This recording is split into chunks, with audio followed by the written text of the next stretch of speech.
para tentar coibir o início dessas ocupações irregulares, né? Porque a própria legislação, já existe a legislação da REURB que protege, né, os núcleos urbanos informais para viabilizar a regularização. A gente no GAEMA, acho que fica difícil, né, de abraçar mais essa essa localização, essa mais localizada, ela é... Eu entendo que é mais o promotor local, né? A gente precisa tentar trabalhar isso de uma forma... O que a gente está fazendo, eu ia entrar no item, antes de passar a palavra para o Guilherme, seria o item 65 e 66, que é o que a gente tem feito é o seguinte: foi desenvolvido na Bacia alguns planos de macrodrenagem, né? Eu citei o macrodrenagem do Quilombo, a gente teve do Jundiaí e do Capivari. O do Capivari especificamente, a gente já iniciou o trabalho, que é instaurar procedimentos por município para saber, naquela mesma lógica que a gente falou do PDRF, que nós temos do Reconecta, que é assim, se eu tenho um plano regional, cada município tem a sua atribuição para ser feita dentro do contexto do plano regional. O que a gente tem feito é questionar o município: olha, eu tenho um plano regional aqui, o que você está fazendo no seu território? Né? Não adianta ficar reclamando do vizinho, o que você está fazendo no seu território.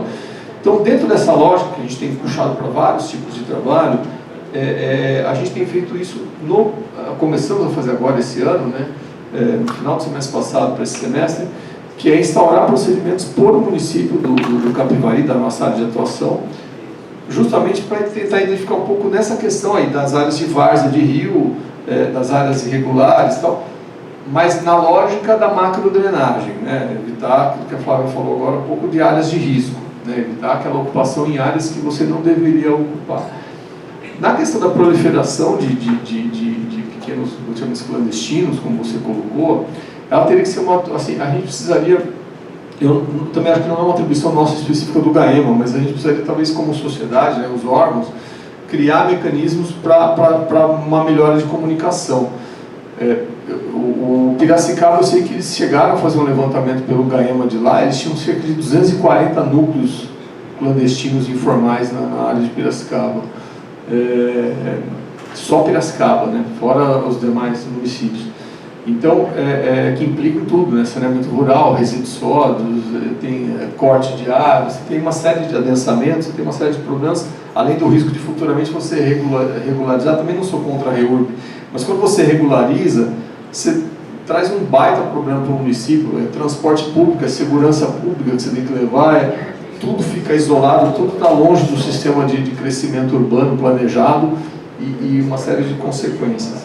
Guilherme, por favor. Então, doutores, ontem a gente esteve em São Paulo na primeira reunião do sistema de monitoramento de alerta por satélite, que é um sistema que foi dado pelo CDHU, lá com o Boris e o Crânio, né? A CETESB apresentou ontem, a SP Águas apresentou, a CPTN apresentou e vários municípios, incluindo Jundiaí, apresentaram o que tem feito de utilização desse sistema. A minha pergunta que eu ia fazer para vocês é se vocês do Ministério Público têm acesso a esse sistema e se vocês conhecem, porque é justamente ele pega Litoral Norte, Baixada Santista, Litoral Sul, começou principalmente pelo Litoral Norte depois de 23 com os desastres que aconteceu lá em São Sebastião que aconteceu lá em Maresias e tal. Isso depois foi ampliado para a região metropolitana de São Paulo. Esse ano chegou em Jundiaí e Campinas, né? E é um sistema de monitoramento diário, onde a gente recebe os alertas de corte de vegetação, movimentação de terra, construção e supressão de vegetação. Então, os alertas chegam para o município de forma de inteligência artificial, né? Eles fazem essa leitura comparativa entre um mês e o outro. Tem um sistema de monitoramento diário, de cobertura diária, de imagens de satélite. É claro que a resolução não é tão boa, né? Não é uma resolução igual do Google Earth ou de alguns levantamentos que os municípios têm, né? Mas o que a gente perde de resolução espacial, a gente ganha de resolução temporal, porque você tem imagens diárias. Esse satélite é daquele programa São Paulo Super Alert? Não, é outro. É SMAS. SMAS, né? Está dentro do SECOM. Então, ontem foi o primeiro encontro dos municípios, foi lá na USP, em São Paulo, foi feita a apresentação de alguns cases, né, de como são feitos, e a intenção é ampliar isso para todo o estado, né? E será que vai dar para usar para incêndio também? Não, ele não tem esse alerta, ele não tem essa situação, mas você teria as imagens diárias, né? Mas para a ocupação irregular, ele serve bastante. A eu acho que precisa conscientizar os municípios em relação a isso. Não é conscientizar, a gente precisa de pessoas e respaldo técnico, porque não é todo mundo, não são todos. Por exemplo, o Arthur Nogueira apresentou ontem, né? E eles fizeram resolveram de forma muito caseira o sistema, porque são 2 fiscais, é um município pequeno, né? São 2 fiscais para o município todo e uma pessoa que aprendeu a mexer no QGIS, no Sistema de Informação Geográfica pela internet, assistindo vídeo do YouTube, para fazer o download, cruzar isso com algum mapa de zona urbana e zona rural e poder disparar alertas para os 2 fiscais. E de outro lado você tem municípios como Praia Grande, né, que ao receber o alerta, manda uma equipe da Polícia Ambiental para o lugar, faz voo com drone para pegar uma resolução menor, são 29 policiais, com 5 drones, uma equipe de... Esse trabalho foi a articulação do GAEMA da Baixada. Então, você tem situações muito díspares, né? Sim. De qualquer forma, é uma ferramenta que está sendo disponibilizada aos municípios e aos órgãos, como eu disse, a SPA, a CPTM, a CETESB faz uso, ele apresentou como que eles interpretam essas informações lá. Quem fiscaliza, Guilherme? Quem fiscaliza? Não tem uma fiscalização. Existe a cidade tem que se estruturar para usar esse recurso. Existe o alerta, existe a informação, você faz o recorte do que você fez no próprio sistema, porque a gente cuida da parte de supressão de vegetação, né? Às vezes aquela supressão de vegetação foi autorizada ou não foi autorizada. Foi autorizada por quem, por exemplo? Não, depende da vegetação. Se for uma vegetação, se for um maciço em área de APP, você vai passar informação. E a gente registra no sistema. Ele é um sistema de alerta, aí cada município tem que tratar o alerta que foi disparado. Não, só comentando, tá. Eu acho que vocês terem acesso. Sim, eu vou verificar. A gente tem um sistema de geo em São Paulo, né? Tem 2 ou 3 técnicos que trabalham com geo em São Paulo.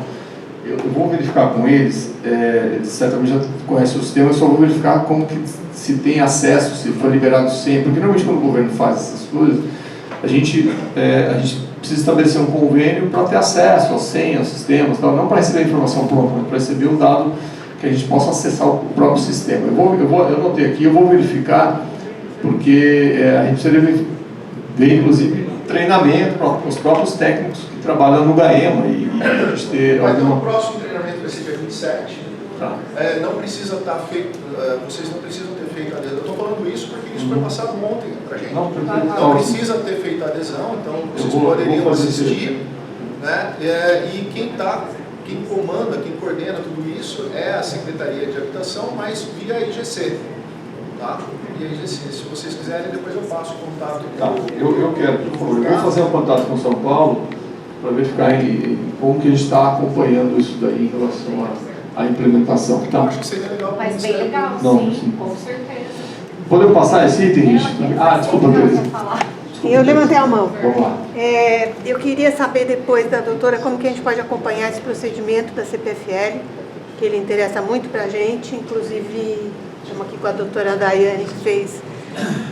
Nós que começamos essa ação civil pública lá com o doutor Vidal.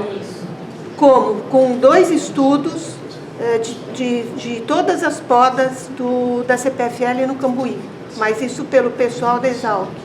E aí começou a ação. Ficou muito bom. E aí eu queria comentar que esse projeto horroroso da CPFL, que chama, como é que chama? Mais segura, não sei para quem que é mais segura. No contrato deles tem que quem direciona tudo é um engenheiro elétrico, não consta absolutamente nada de florestal ou agrônomo. e aquilo é um horror, e as prefeituras entram nisso porque eles recebem as multas de graça. Então é um pânico maior ainda, porque as pessoas topam essa porcaria. Claro, para eles é a árvore grande que não vai cair mais. É uma coisa horrorosa mesmo. Eu acho que tem que ir fundo. Se a gente puder acompanhar, eu agradeço. Claro. Então vamos passar aqui. Na questão de fauna, eu acho que hoje o principal trabalho que a gente tem é do Reconecta, né, que é essa área de conectividade. A gente já apresentei isso em reuniões passadas, além do trabalho que a gente acompanha, que os municípios têm feito, a gente também tem uma parceria com uma disciplina da Unicamp de macropaisagem. O professor Sidney abriu essa disciplina, o pessoal de Campinas, a equipe de Campinas tem acompanhado, a gente tem feito, os alunos estão desenvolvendo experiências a partir do trabalho do Reconecta, porque o próprio Reconecta prevê nas suas ações a interdisciplinariedade com a universidade, né? Então a gente está trabalhando nesse aspecto do Reconecta, nas várias vertentes, né? Arborização, fauna, tem vários municípios já projetando, alguns já com financiamento aberto para a implementação dos parques lineares, que fazem parte aí da conectividade. Na questão de fauna, acompanhando também pelo Reconecta, hoje nós temos mais um CETRAS instalado em Santa Bárbara do Oeste, já está funcionando, né? Então os municípios podem fazer parceria com Santa Bárbara do Oeste. Eles não recebem, acho que, felinos, eles têm algumas limitações dos tipos de animais que eles recebem. Foi feito um trabalho que a gente trabalhou junto com a CETESB e com um grupo de concessionárias, esqueci de colocar o número aqui, que gerou uma decisão de diretoria da CETESB para que nos processos de licenciamento a CETESB possa exigir, né, de acordo com estudos que são levantados pelas concessionárias e o próprio DR, a questão da existência das passagens de fauna. Em rodovias novas, isso é tranquilo, porque a própria CETESB exige no licenciamento, mas nós tínhamos um gap, nós tínhamos uma falha, né, em relação às rodovias antigas. Então, isso foi um trabalho longo que a gente desenvolveu com a Artesp, com a CETESB, e culminou, através de um pedido nosso, culminou que foi aberto, então, um GT dentro da CETESB em 2022, esse GT demorou 1 ano e meio e finalizou ano passado com uma decisão de diretoria, e agora que está ainda no prazo, né, de levantamento de dados e tal, para as concessionárias poderem implementar aí a questão principalmente de passagens de fauna nos trechos concessionados e do DR. Tá? Alguma questão em relação a isso? Só para a gente avançar, porque nós temos um horário bem apertado. Bom, essa meta dos conselhos municipais, em todas as reuniões anuais, né, sempre vem conselheiros municipais tal, e sempre havia uma discussão do funcionamento do Conselho Municipal de Meio Ambiente do município. E o que a gente tem como entendimento aqui pelo GAEL? Quer dizer, conhecer o funcionamento do Conselho Municipal, saber como está funcionando, se tem fundo, se está estabelecido, a gente entende que isso é uma obrigação do promotor local. Quer dizer, é ele que está lá recebendo o conselheiro, conversando, sendo convidado para as reuniões periódicas do Conselho, recebendo as demandas de que a Prefeitura está ingerindo no Conselho, não está deixando o Conselho funcionar, não tá, quer dizer, é ele que está ali naquela realidade local. Mas diante de tantas demandas, tantas reclamações que a gente recebia, a gente está se propondo, né, isso era para ter feito esse ano, infelizmente o ano passou e não conseguimos, que é levantar todas as legislações municipais dos 23 municípios e tentar identificar as principais falhas, né, que a gente consiga. A gente até conversava ontem, eu e a doutora Flávia, talvez a gente tenha que ter mais uma pessoa credenciada aqui no GAEL para nos auxiliar nesse trabalho, que seria estudar essas legislações e propor, conversar com os promotores locais e propor modificações na legislação municipal para melhorar. Nós temos um problema muito sério nos municípios, por exemplo, no Conselho Municipal, não só a questão de convergência de interesses, muitas vezes que acontece, mas o município às vezes termina um mandato do Conselho, só depois que termina o mandato o município vai abrir o processo de escolha. Quando o processo de escolha ele tem que acontecer antes, para que acabou o mandato, no dia seguinte, como acontece com o Executivo Legislativo. Né? No dia 1º de janeiro eu tenho um novo mandatário para cumprir aquele período de legislatura. O mesmo funciona com o Conselho Municipal, né? A gente já enfrentou isso como promotor municipal, tanto eu quanto a Flávia, essas situações em que há um delay entre a final da gestão e aí, para evitar o próprio embate, o prefeito não nomeia, não chama a eleição, não nomeia os conselheiros que são indicados pelo poder público e fica paralisado. Então, a nossa ideia é tentar reunir todas essas informações, aonde tem falhas nas legislações, e tentar preparar um texto mais ou menos padrão, né, como sugestão, né, a gente não pode impor isso, mas como sugestão para o promotor local e para o legislativo municipal e para os conselhos municipais, que possam aí pedir modificações nos seus municípios. Então a ideia é essa, né? Nós não ingerimos no Conselho Municipal porque a gente entende que isso é atribuição específica do promotor local. Pois não, por favor. Doutor, pois não. Por exemplo, uma cidade que ela tem uma infraestrutura extremamente irregular, ela não tem um plano sustentável rural, tal, enfim, é uma série de uma problemática que atinge. Como, por exemplo, o GAEMA, tal, o Ministério Público vai influenciar nisso, vai contribuir com isso? Então, assim, como eu falei, se vocês têm um problema específico no município, o conselho não está funcionando, tem conflito, tem lá um representante da sociedade, um fato que eu já enfrentei como promotor em outros lugares.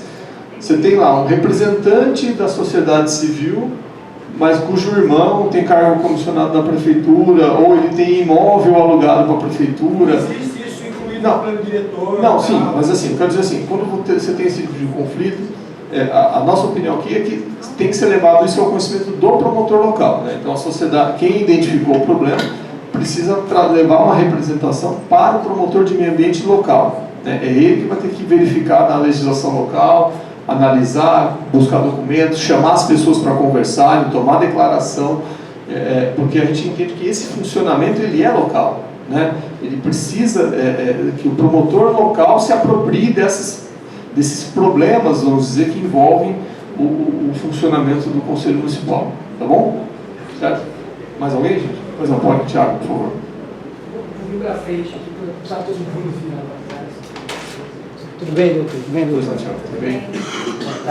Boa tarde a todos, todas. Meu nome é Thiago Lira, eu sou o presidente do Conselho de Meio Ambiente de Campinas. E eu queria tratar, doutor, trazer aqui, uma questão que é das prerrogativas do CONDEMA, que acho que se encaixa bem nesse tópico aqui. O Conselho de Meio Ambiente, desde que a gente assumiu a presidência, desde a eleição da mesa diretora do Conselho, a gente vem enfrentando uma sucessiva série de disputas judiciais pelas prerrogativas do CONDEMA. Desde o direito do pleno do Conselho eleger a própria mesa diretora, que o prefeito, infelizmente, por portaria municipal, tentou tirar esse direito do pleno, como de publicar resoluções, como foi o último caso, as duas do Tribunal de Justiça do Estado deu vitória para o Conselho. Por que eu estou falando disso? A gente está numa outra celeuma agora, que é sobre a questão da arborização urbana. O Conselho fez uma resolução, a Prefeitura foi para o Tribunal de Justiça dizer que é inconstitucional o direito do Conselho de fiscalizar a política de arborização urbana. Que daí por si só já... Inconstitucional? Sim. Deliberativo?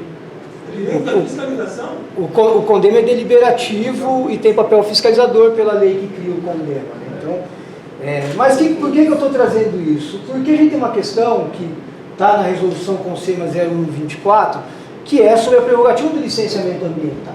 Então, como a gente também está maquiando essa questão? O CONDEMA, agora, recentemente, por um parecer da Câmara Técnica de Mata e Unidade de Conservação, decidiu por paralisar todos os empreendimentos em volta das unidades de conservação municipal, que é a unidade de conservação do Campo Grande, que é um parque municipal natural, e do Parque do Jatobás. A gente decidiu fazer uma moratória, como já foi feito anteriormente pelo Conselho Gestor da APA de Campinas. Nessa disputa de prerrogativa, exatamente, porque a gente tem uma resolução do CONSEMA em que dá prerrogativas para o Conselho de Meio Ambiente, e todo mundo aqui que trabalha com meio ambiente sabe que não existe conservação, preservação, restauração do meio ambiente sem participação popular. Isso é impossível. Isso é mais que comprovado desde que começou a discussão por políticas ambientais lá em 72, em Estocolmo. O centro da discussão é incluir o povo no planejamento das políticas públicas, no controle, etc., né, de meio ambiente. Então eu queria trazer essa temática aqui, porque a gente continua com essa disputa. Eu vou acabar minha presidência, eu participo de conselho já há mais de 20 anos, e a gente está fazendo sempre a mesma discussão, quando a gente podia estar discutindo efetivamente o planejamento, a política ambiental dentro do conselho. A gente tem essa qualidade, não só em Campinas, mas aqui na nossa bacia aqui, a gente tem uma qualidade técnica muito grande, fora do estado. E dentro de outros órgãos de Estado que não estão participando desse processo mais efetivo de controle, de fiscalização, de licenciamento ambiental. Então, eu gostaria de pedir, eu gostaria de ter participado desde o começo, mas eu queria fazer essa fala aqui especificamente para que o Gaiema pudesse realmente também atentar, voltar seus olhos para essa questão, porque talvez a gente esteja vivendo uma grande ficção, e a gente faz essa discussão, inclusive na Câmara Técnica de Licenciamento Ambiental do CONDEMA. Até que ponto, efetivamente, a gente está aqui só fazendo um protocolo, ou a gente está fazendo um papel que está previsto na resolução do CONSEMA, ou no Sistema Nacional de Meio Ambiente, do papel do CONDEMA de ser esse órgão de controle efetivo do licenciamento ambiental, por exemplo. Porque a gente é uma listagem lá, né, Tereza? Uma listagem enorme, há pouco engajamento, inclusive, dos demais conselheiros para fora das organizações da sociedade civil. Então fica... daí trazer aqui, não sei bem, uma reflexão, eu acho que seria bom registrar isso aqui, de que a nossa disputa no Conselho ainda não é uma disputa pela discussão da política ambiental que a gente quer, mas sim uma disputa ainda pelas prerrogativas. O CONDEMA tem 24 anos, o atual Conselho de Meio Ambiente com poder deliberativo tem 24 anos.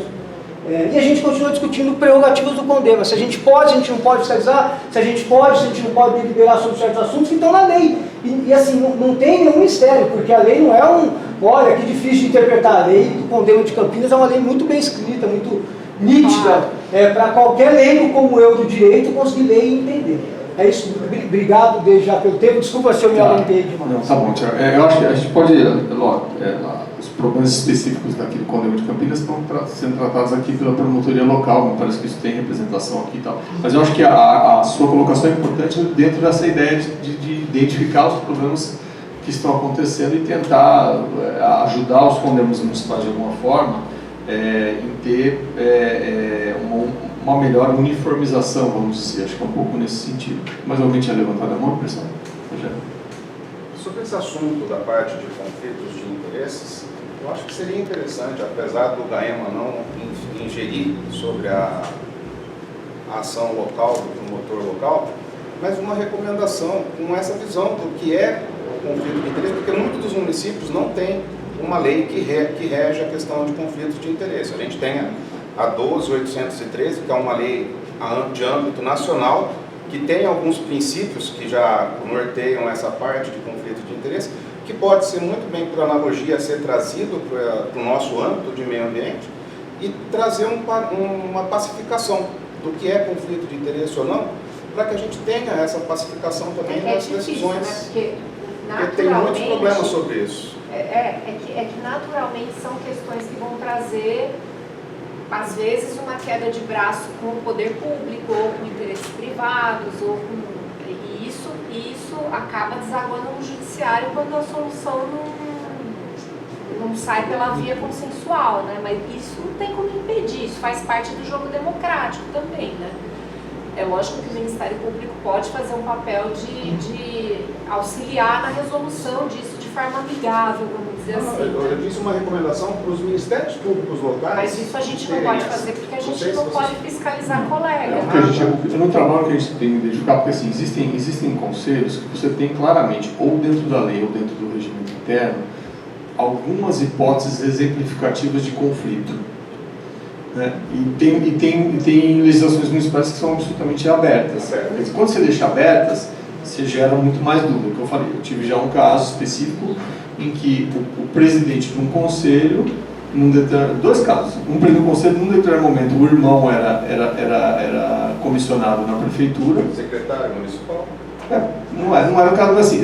E aí um outro caso em que o presidente do conselho tinha um imóvel. Vocês sabem que todo mundo sabe, ou deve saber, que o município, o Estado, quando ele vai alugar um imóvel, ele escolhe o imóvel, ele não precisa fazer licitação, porque ele justifica, eu preciso desse imóvel, nessa localidade, com esse tamanho e tal. Da mesma forma que ele escolhe, ele também pode a qualquer momento falar assim, não tem mais interesse público, eu cancelo. E aí o presidente do Conselho Municipal tinha um imóvel bem localizado e tal, alugado para a prefeitura. Por mais que você fale que não tem, existe, porque se ele começar a bater muito de frente, o município, teoricamente, pode cancelar o contrato de locação com ele, justamente porque ele não está aceitando muitas posições do município naquele conselho. Então, existe, evidentemente, um conflito de interesse. Né? Ele, na época, justificava que não, mas assim, existia. Então, são essas várias hipóteses que, às vezes, você elencando, né? Então, um pouco nesse trabalho é isso, a gente tentar identificar quais são as melhores hipóteses. Isso é o que eu falei, a gente não tem jeito, sugerir, né? Sugerir que seja colocado. Tá bom, gente? Podemos passar? Só para a gente avançar, que a gente está bem realmente...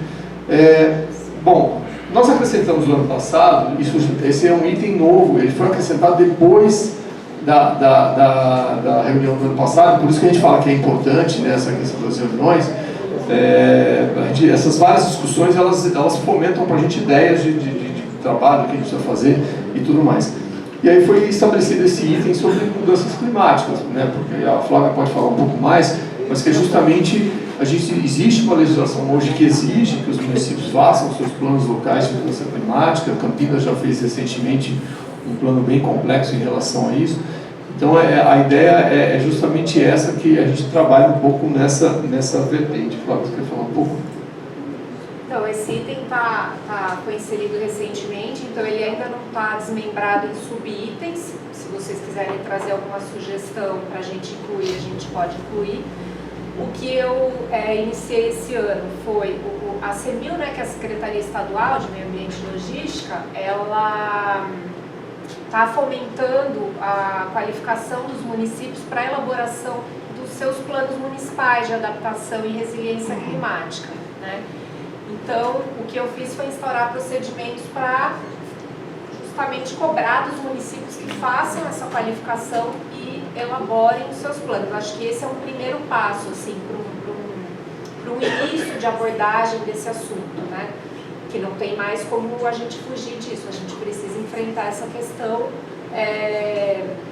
o quanto antes. Então, eu acho que essa iniciativa do Estado, de ter elaborado já um plano estadual, né, para enfrentamento dessa questão, é bem válida. Eles dividiram o Estado em regiões e também dividiram o plano em várias vertentes, né? Então tem vários vetores que estão sendo enfrentados, mas também é importante que isso seja tratado por cada município.